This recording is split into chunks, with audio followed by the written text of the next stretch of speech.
Eh ben allez, on est parti, Arthur, épisode 6 de notre podcast. Je suis hyper content de t'avoir avec nous. Aujourd'hui, le thème, c'est bleu, apparemment. On est tous les deux bleus. Tout à Est-ce que ça fait. va? Ça va super. Déjà 6, hein, ça passe super vite. Ça passe vite quand on s'amuse. Est-ce que tu es toujours expert en work management chez Aido? Tout à fait. Plus que jamais, work management, c'est mon expertise et hâte de savoir ce qu'on va parler aujourd'hui.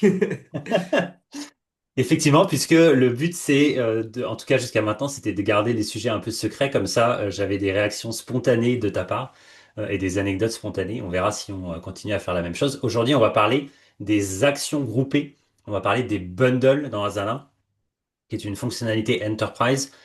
Si vous pensez que c'est trop technique ou si vous n'avez pas Enterprise, restez quand même avec nous, puisqu'on va quand même parler de manière plus générale de standardisation des processus et de comment finalement mettre à jour un grand nombre de projets facilement en un minimum de clics. Voilà, ça t'inspire comme sujet? Ça m'inspire plein de trucs à dire. Je crois que j'avais été un des tout premiers à l'annoncer sur le forum quand ça avait été lancé maintenant, peut-être il y a 1 an et demi ou 2 ans déjà. Et donc voilà, très content de se parler de cette fonctionnalité et de plus globalement la standardisation chez les petites, moyennes et les grandes entreprises. Trop bien. Je rappelle, petit disclaimer, nous sommes en octobre 2025, donc c'est un podcast qui est très lié à l'actualité, hein. Les bundles sont pas sortis il y a très très longtemps. Peut-être qu'ils vont continuer à s'améliorer si vous regardez cette vidéo dans un an ou deux, peut-être que ça aura pas mal changé. Il y aura peut-être des nouvelles manières de faire ce qu'on va décrire aujourd'hui.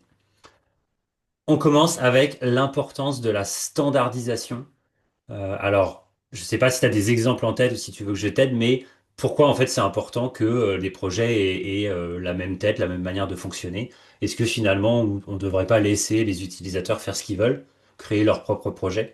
Et est-ce que tu as des exemples à nous donner de cas où bah non, c'était quand même assez utile d'avoir une sorte de standard et finalement qu'est-ce que c'est un standard? Qu'est-ce que ça peut comprendre? Alors, je commence par un exemple, mais tu en auras sûrement d'autres. Dans Asana, tout ce qui est autour des champs personnalisés, ces fameuses colonnes hein, dans lesquelles on peut mettre des valeurs, l'importance de standardiser ça au sein de plusieurs projets, plusieurs équipes, c'est parler le même langage. Et ça, dans Asana, c'est super important. Plusieurs personnes qui collaborent dans plusieurs projets, voire plusieurs équipes, si elles parlent pas le même langage, en fait, globalement, on va pas collaborer correctement. On va pas avoir les mêmes données. On ne pourra pas faire de reporting global. En fait, il y a plein de problèmes qui vont se poser, sans parler des optimisations, hein, mais au quotidien, plein de problèmes se posent si on ne parle pas le même langage dans Asana. Effectivement, tu as cité l'exemple des champs personnalisés. Je rappelle quelque chose qui est hyper important que parfois les débutants ratent. C'est le fait qu'un champ personnalisé peut être soit local au projet, soit faire partie de ce qu'on appelle la bibliothèque et être réutilisé par d'autres projets. S'il est local au projet, si je prends l'exemple d'un champ priorité qui serait local au projet, si tout le monde crée son champ local à leur propre projet, bah, on ne peut plus avoir une liste de toutes les tâches prioritaires puisqu'en fait, on ne peut pas faire de recherche globale sur tous les champs. D'où l'importance d'avoir un champ priorité qui est dans la bibliothèque, un champ statut si vous décidez d'en avoir un, du time tracking, éventuellement les champs natifs de suivi du temps si vous décidez de faire du suivi du temps. Et d'une manière générale, il y a plein de champs pour lister des services, des départements, des étapes, des choses comme ça. Si vous n'utilisez pas le même champ partout, bah, vous allez avoir effectivement des problèmes. Sachant que ça pose un autre challenge, c'est que il faut bien s'assurer que les champs placés dans la bibliothèque ne sont pas éditables par tout le monde. Typiquement, on a déjà eu le cas de clients qui créent un champ priorité avec les options P1, P2, P3. Quelqu'un l'utilise dans leur projet et en fait ils rajoutent P5 et ils enlèvent P1, ils remplacent par P0. Et là, on a standardisé, mais en fait quelqu'un a changé le standard pensant que le standard ne s'appliquait pas à tout un nombre de projets. Et donc ça, il faut faire attention. Et on a une solution. Tu l'as en tête ou pas? Là, non. C'est la nouvelle fonctionnalité quand on édite le champ, tout en haut, il y a un petit picto avec un petit slider qui permet de dire qui a le droit d'éditer un champ ou pas. Et Bien donc sûr. là, ce que je fais depuis quelques temps, en tout cas chez nous, c'est de limiter l'édition de ces champs-là à toi, moi et Julien, qui sommes les admins du compte, pour éviter que des gens par erreur rajoutent ou enlèvent des options. Donc ça, faites bien attention à ça. Est-ce que tu veux que je le montre sur mon On écran peut ou pas montrer où est-ce forcément? que Ouais. c'est, effectivement. Je Euh, partage.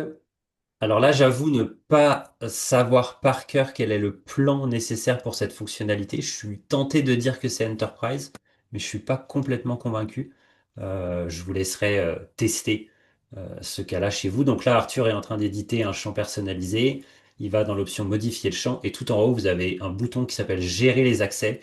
Alors, je sais que chez nous, on a un petit slider. Ici, c'est gérer les accès. Donc, c'est probablement un test qui est en train d'être fait par Asana et qui permet du coup d'accéder à cet écran qui montre l'entièreté de l'organisation, voir le droit qui s'applique à l'entièreté de l'organisation. C'est la première ligne dans les membres.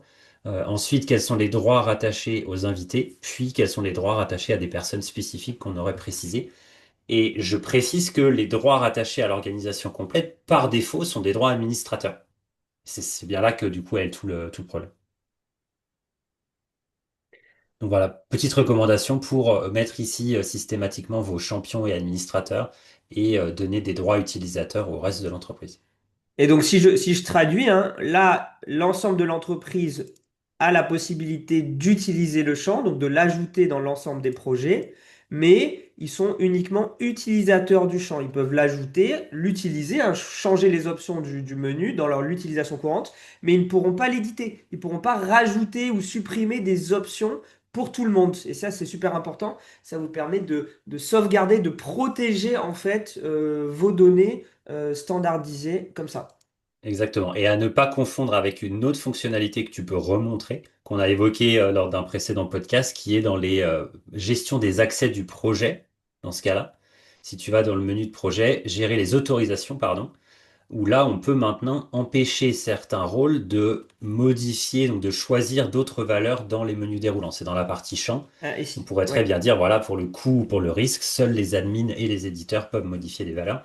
Et quand on dit modifier la valeur, c'est changer quelle option on a sélectionnée dans le menu déroulant. c'est ça. Donc Donc, là, si on dit risque, il n'y a que les admins qui peuvent l'utiliser. À ce moment-là, le champ est grisé pour le reste des utilisateurs qui ne sont pas admins sur le projet. Ils voient la valeur, mais ils ne peuvent pas la changer dans le projet. exactement. Donc là, on s'est focalisé sur les champs personnalisés comme un des sujets pour lesquels il faut s'assurer de la standardisation. Il y en a d'autres. Il y a les sections. Alors, je vais essayer de tous les lister. La liste de tâches. Je vais l'écrire en même temps, ça évitera qu'on oublie. Il y a la liste de tâches qui peut être standardisée d'un projet à l'autre, les sections, les règles, les modèles de tâches, les formulaires et les champs. Et je crois que j'ai rien oublié. Mhm. Et donc, si on regarde la fonctionnalité bundle en anglais, action groupée en français, ce que cette fonctionnalité va faire, et tu vas nous montrer juste après comment on la crée, elle va permettre de mettre dans une sorte de paquet un certain nombre de ces objets que je viens de décrire pour pouvoir les appliquer à d'autres projets et les modifier après coup. Et c'est là où ça va être extrêmement puissant. Et donc moi, l'exemple que je voulais donner, c'était l'exemple de nos projets clients. Donc nous, chez Aido, on a travaillé avec un peu plus de 600 clients, on a 600 projets.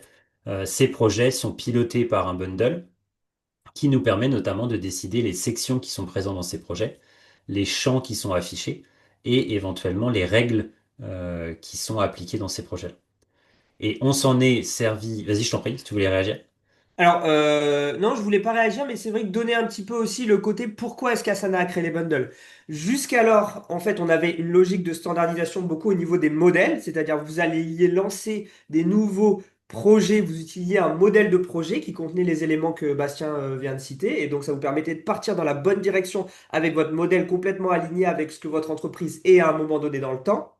Mais si votre entreprise venait à évoluer, en fait, vous n'aviez pas la possibilité de manière rétroactive d'aller chercher les projets déjà créés dans le passé et de dire là maintenant on a décidé de faire les choses différemment. Donc il fallait aller chercher un par un les projets. Et donc voilà. Et pour des boîtes qui sont les gros clients d'Asana notamment, Google, Amazon, Facebook et d'autres, principalement, elle disait mais nous on a beaucoup de projets. Comment est-ce qu'on fait pour ne pas passer des heures et des heures à aller chercher ces dizaines et dizaines de projets pour faire ces modifications à la main dans notre logique de standardisation? Et c'est là qu'Asana a dit, ben, on va créer une fonctionnalité qui permet de lier de manière finalement définitive un bundle avec une myriade de projets. Et donc pour que dans le futur, si vous évoluez votre standardisation, ce soit lié et vous puissiez en même temps mettre à jour l'ensemble de ces projets. Exactement, sachant qu'il faut bien clarifier la différence entre modèle de projet et action groupée, puisqu'il y a un peu un chevauchement. Donc pour repréciser, pour que ce soit clair pour tout le monde, dans un modèle de projet, vous pouvez définir tout ce que j'ai listé, tâches, sections, règles, modèles de tâches, formulaires et champs. Ce qui fait que lorsque vous créez un projet, vous allez récupérer tout ce qui a été décrit dans le modèle de projet, mais vous ne pourrez plus les modifier après coup. Donc vous avez une sorte d'état initial que vous pouvez continuer de faire évoluer, mais que vous ne pouvez pas modifier après coup, puisqu'en fait un projet qui a été créé à partir d'un modèle, on perd ce lien avec le modèle, donc si on modifie le modèle, ça n'est pas repoussé dans les projets. Les actions groupées, quant à elles, ne contiennent que, entre guillemets, les sections, les règles, les champs et les modèles de tâches. Donc gardez bien en tête que les actions groupées ne contiennent pas les tâches et ne contiennent pas encore du moins les formulaires. Partie formulaire, peut-être que ça arrivera plus tard, mais en tout cas, la partie tâche est vachement importante parce que parfois les gens pensent que les actions groupées vont leur permettre de piloter la liste des tâches qui apparaissent dans un certain nombre de projets. C'est pas le cas, hein. C'est vraiment un pilotage de la structure et de la manière dont le projet fonctionne et pas de ce qu'il y a au cœur du projet. Si vous voulez modifier des tâches a posteriori, il faudra passer par d'autres systèmes. Notamment, nous, on le fait avec les script actions, les custom scripts dans Asana, ou avec des scripts externes, ou avec des règles un peu plus manuelles, mais il n'y a pas moyen de piloter le contenu des tâches après coup. Tout à fait. Je Tu veux nous passe montrer, sur la ouais? pratique, ouais, tout à On peut fait. regarder à quoi ça ressemble? Ouais, alors là, j'ai trouvé j'en avais un sous la main, je sais pas si c'est le mieux. J'ai trouvé ici un projet qui contient une action groupée. On va voir un petit peu comment ça fonctionne. Donc là, il y a un projet assez traditionnel de réhabilitation, un peu de construction avec différentes sections. Et si je me dirige ici vers la partie personnalisée, je vais avoir ici, après les champs, les sections, les formulaires, les modèles, etc., je vais avoir ici action groupée. Je clique dessus et là, on voit qu'il y a une action groupée qui est accrochée à ce projet. Je clique dessus et là, je vais retrouver une série d'éléments. Donc là, on a ici, il me semble que ça, c'est un champ personnalisé. On a ici des sections, préparation, conception, planification, etc. On a, ça, c'est une règle. Et ça, c'est une autre règle. Donc l'ensemble de ces éléments ont été ajoutés à l'action groupée. Et si je clique sur modifier, on va le voir ici dans une autre vue. Et donc font partie intégrante de ce projet. Mais aussi, et là si je me dirige ici sur la page principale de cette action groupée, si je vais dans tableau de bord, là on voit que, mais aussi cette action groupée, elle est sur d'autres projets. Elle est sur un autre projet. Ici, il y en a deux. Et il y a même un modèle de projet qui contient aussi l'action groupée. Donc là, c'est bien un exemple que pour une même action groupée qui contient tout ce que je viens de lister précédemment ici dans la vue aperçue, section champ règles, on a appliqué ce mode de fonctionnement ici sur trois éléments différents. Et si je venais à faire une modification de mon action groupée, par exemple, si je disais je change une section en ajoutant ici un S à finition, je clique sur continuer. Et là, il va falloir que j'applique cette modification sur l'ensemble des projets concernés. Là, il y en a trois, mais il y aurait pu en avoir 500. Et je clique sur appliquer, appliquer sur les trois projets, oui. Et voilà comment on a standardisé quelque chose et on l'a fait évoluer tout en gardant le principe de standardisation. Alors, on vous montre pas hein, comment créer une action groupée ou un bundle. Vous pourrez aller voir dans le menu personnalisé. Vous avez tout le détail. Si vous avez besoin d'aide, hein, n'hésitez pas à vous tourner vers nous. Je voulais partager un certain nombre de cas d'usage réels, parce que là, tu étais sur un espace de démo, mais un cas d'usage réel chez nous, puisqu'en fait, on commence à les utiliser pas mal. Notamment, nos 600 projets clients sont tous pilotés par un bundle, pour notamment définir les colonnes et les sections. Ça a notamment été très utile quand on a recruté une CSM il y a quelques semaines, puisqu'en fait, du jour au lendemain, on a voulu avoir une section CSM dans les projets clients, et ça, on l'a ajouté cette section en utilisant les bundles. Ça a servi aussi lorsque je me suis lancé dans un grand ménage des champs personnalisés et qu'on a décidé de retirer certaines colonnes des projets clients. En fait, j'ai pu le faire grâce à ces bundles actions groupées qui étaient disponibles partout, donc ça, c'est extrêmement pratique. On en a un autre on en a plusieurs autres qui sont basés sur le fait que dans l'entreprise, on est structuré avec la méthodologie iOS, on vous en reparlera si vous voulez. Chaque verticale, que ce soit marketing, ops, admin, RH, chaque verticale chez nous a un certain nombre de projets en commun. Toutes ces verticales ont un projet meeting, toutes ces verticales ont un projet backlog, toutes ces verticales ont un projet idée. Et chacun de ces types de projets est piloté par un bundle. Ce qui fait qu'en interne, quand on décide que nos réunions hebdomadaires doivent changer en termes de structure, eh ben, on peut du coup modifier l'action groupée et pousser cette modification dans les différents projets. Autre exemple, c'est la standardisation pour nous de tout ce qui va être suivi des devis et des factures. On a un projet par an, on a des projets par personne externe, et donc tout ça est piloté en termes de cohérence par des bundles qui permettent d'avoir les mêmes colonnes partout et s'assurer qu'on a de la cohérence, notamment aussi en termes de règles. En fait, il y a un point que j'aurais voulu aborder avec toi, c'était comment on faisait avant. Typiquement, si tu voulais standardiser une règle, si tu voulais, par exemple, lorsqu'une facture est payée, je veux que la tâche soit complétée. Si tu voulais faire ça et que tu avais plusieurs projets factures, comment est-ce que tu faisais? C'est pas une question piège. Ouais, ben, je pense que déjà, il y avait pas mal de charge mentale de se dire, ah mince, il va falloir que je fasse ce Ouais. changement. T'essaies de comprendre l'impact, donc lister tous les projets qui vont être concernés par ce changement, les stocker pour les avoir peut-être sous les yeux. Et ensuite, manuellement, tu devais aller dans tous les projets, faire évoluer ta règle une par une, jusqu'à t'assurer que tu as bien diffusé finalement ce nouveau mode de fonctionnement. Alors, soit ça, moi j'avais une autre idée, c'est ça que je pensais que tu allais me donner, c'est le multi-homing. Donc, c'était de créer un projet master dans lequel il y avait toutes les tâches de tous ces projets-là. Et c'est ce projet master qui hébergeait ta règle. C'est pas idéal pour deux raisons. Première, c'est que le projet devient énorme et ça peut poser des problèmes de ralentissement. Deuxième problème, c'est quand tu ouvres ta tâche ou n'importe quelle tâche, tu te retrouves avec une longue liste de projets parce qu'en fait, tu as essayé d'aller récupérer des comportements à droite à gauche. Et le troisième problème, j'ai oublié le troisième problème. Non, mais c'est tout. C'est C'est déjà pas déjà mal. pas mal. C'est déjà pas terrible. Euh, Autre cas d'usage, dernier cas d'usage qu'on a nous avec les bundles, c'est qu'on a tous les projets, on en a 1600 je crois, sont tous placés dans un portefeuille chez nous sur lequel j'applique un bundle. Et en fait, pourquoi je fais ça? C'est parce que je veux que tous les projets chez nous disposent de la même colonne priorité, qui est un des seuls champs qu'on veut voir apparaître absolument partout. Sachant que cette colonne priorité, pour ceux qui ne savent pas, chez nous, on est assez strict, on a une seule valeur, c'est petit emoji feu. On n'a pas priorité 1, 2, 3, 4, on a juste soit c'est le feu, soit c'est pas le feu. Et ce qu'on voulait chez nous, c'est que quand on choisit cette option feu, un petit emoji feu se rajoute au nom de la tâche. Ce comportement tout simple est réalisé par une règle. Et en fait, bah, cette règle, je veux qu'elle soit absolument partout. Et pour que ce soit absolument partout, bah, du coup, j'utilise des actions groupées. Et ça marche bien. Et ça marche bien.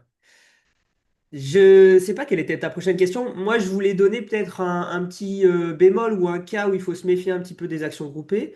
Euh, Des fois, il y a aussi un problème de personnalisation. C'est-à-dire que si je suis une entreprise ou une équipe qui diffuse un bundle et qui finalement va servir à tout le monde, je vais verrouiller souvent un certain nombre de ces éléments, des sections par exemple, des champs personnalisés. Et donc, le fait de verrouiller ça, ça peut aussi porter à confusion. Mais finalement, moi, en tant qu'équipe locale, qu'est-ce que je peux faire avec ces bundles? Comment ça se fait que je ne peux pas changer une section? Et ça, c'est un problème qu'on voit parfois. La solution, elle est souvent d'utiliser le bundle comme une structure de gouvernance, mais aussi, bien sûr, de communiquer aux équipes. Pourquoi est-ce qu'on vous suggère de travailler comme ça? Pourquoi il y a de la standardisation? Et aussi, quelle est votre marge de manœuvre? Concrètement, vous ne pouvez pas modifier les sections qu'on vous propose parce qu'on considère que c'est comme ça qu'on veut travailler. Par contre, si vous avez utilisé ou ajouté une autre section, vous pouvez le faire. Donc, il y a une marge de manœuvre au niveau local pour continuer aussi à travailler en parallèle des bundles. Oui, on n'a pas précisé, un projet peut hériter de plusieurs actions groupées et bundles, et la présence d'un bundle n'empêche pas de rajouter des objets, de rajouter d'autres champs, de rajouter d'autres sections et du coup de les insérer au milieu du process. Pour terminer, et si on verra si tu as d'autres choses à dire, mais j'avais deux conseils à donner. Le premier, si demain vous commencez à utiliser Asana et vous êtes comme nous, par exemple, vous gérez des projets clients et vous savez que vous allez en avoir plusieurs par mois ou par semaine, vous avez un modèle de projet, je l'espère, en tout cas vous devriez, placer un bundle dans ce projet. Même s'il est vide, même s'il n'y a qu'une colonne de priorité, mettez en place un bundle. Ça vous permettra d'avoir finalement la tuyauterie qui est prête pour le jour où vous voulez faire des actions et faire des mises à jour un peu en masse. Et donc si c'était à refaire chez nous, je pense qu'il y a pas mal de process où j'anticiperais en me disant, bah là, ça va être, plusieurs projets vont naître, je crée un bundle. pour faire du pilotage centralisé. Deuxième chose, euh, nous avons dans nos outils, dans les I Do Tools, si tu veux partager ton écran, on peut montrer un outil qui permet d'ajouter tous les projets à un portefeuille. Et c'est ça qui peut être utile si vous voulez appliquer un bundle à tous vos projets. Selon moi, c'est la seule manière, sauf à taper le nom des projets un par un. Mais quand on est dans un bundle, si on veut l'appliquer à plusieurs projets, bah, la seule chose qu'on peut faire, c'est de choisir un portefeuille ou taper les projets à la main. Donc c'est pour ça que nous, on a créé un outil qui permet d'ajouter tous les projets de l'espace ou tous les projets d'une équipe dans un portefeuille en un clic. Et donc l'outil va s'en occuper. C'est l'outil qui est au milieu qui s'appelle Global Portfolio and Workload. Si tu cliques dessus, il y a deux options. Soit mettre tous les projets de l'organisation dans un portefeuille, soit tous les projets d'une équipe spécifique. Donc n'hésitez pas à utiliser cet outil pour bah, du coup, in fine, appliquer un bundle à votre portefeuille et que ce bundle s'applique à tous les projets de l'espace. Super. Un dernier conseil aussi de mon On côté, y va. si vous avez un projet qui contient pas mal de choses et que vous voulez le bundliser, vous avez un bouton, il me semble que c'est ici, Alors il est je dur à pense retrouver, il s'est pas, ouais. déplacé historiquement, il est plus au même endroit. Je crois que si tu as déjà un bundle, tu peux Là. pas refaire. Ah oui, c'est ça, j'ai déjà un Il faut bundle, donc avoir c'est un pour ça que projet ça vide. marche Ouais. pas, ouais. Donc un projet vide, je viens ici dans personnaliser et là, je Voilà. vais avoir ici générer une action groupée, c'est ça, sauf que là, j'ai des champs privés dans ce projet en particulier, donc ça ne marche pas. Mais si je prends un projet qui n'a pas de champ privé, là, je peux générer une action groupée. Et donc l'ensemble des éléments de votre projet qui peuvent rentrer dans une action groupée, champ, section, modèle de tâches, etc., vont être ajoutés dans un bundle. Vous allez pouvoir ensuite, du coup, diffuser sur d'autres projets. Et on en profitera pour signaler le petit bug visuel qu'on voit ici. Tout à fait. T'as pris Faut un s'en occuper. screenshot, je le Je viens sais. de prendre un screenshot. Hyper rapide. Alors moi j'ai un dernier conseil et je veux bien t'entendre là-dessus. Ne pas standardiser trop tôt. Si je te dis ça, qu'est-ce que ça t'inspire? Alors moi, je suis plutôt du style à essayer de standardiser rapidement, donc ça m'intéresse d'avoir ton point de vue. Non, ce que j'allais dire, c'est que souvent quand on commence Asana, on se dit ah super, je vais gérer mes factures dans Asana, je standardise, je mets plein de colonnes, je crée un bundle, je crée des règles. Et moi, mon avis est plutôt de dire créez un projet tout simple. Vous mettez une colonne statut, une colonne montant, vous l'utilisez quelques jours, quelques semaines, et petit à petit, vous allez voir qu'il manquait certaines choses. Et le standard va finalement émerger par lui-même. De la même manière, j'ai tendance à dire, n'automatise jamais un process qu'on n'a pas soi-même fait à la main pendant un certain temps, parce que souvent c'est trop tôt, on n'a pas encore bien compris ce qu'on voulait faire. Et quand on standardise, le fait de changer le standard est plus coûteux que s'il n'y avait pas eu de standard, forcément. Donc parfois, je trouve que ça vaut le coup d'attendre un peu avant de standardiser, ce qui n'empêche pas de créer un bundle quasiment vide dans un projet pour s'en charger plus tard. Tu faisais déjà peut-être ça de manière un peu Non, naturelle, ouais, non? je suis assez d'accord. Moi, ce que j'aime bien standardiser rapidement, c'est les champs personnalisés ou au moins avoir cette idée en tête que quand on crée des champs, ça vaut le coup de voir si l'équipe d'à côté a pas déjà un champ et ça vaut le coup de se mettre d'accord sur l'utilisation des champs. Ça, c'est des choses que j'essaierai de faire quand même assez vite parce qu'ensuite on est enfermé, on est obligé de recopier les données et ça prend un petit peu de temps. Mais sur le reste, je suis plutôt d'accord avec toi. Trop bien. Eh ben, merci à tous, merci de nous avoir écoutés. N'hésitez pas à commenter si vous avez des sujets que vous voudriez que l'on couvre. Et n'hésitez pas à faire appel à nous si vous voulez des démos personnalisées ou si vous avez besoin de licence Asana ou licence AI Studio. On est les bons interlocuteurs. Merci, à bientôt. Merci, à bientôt.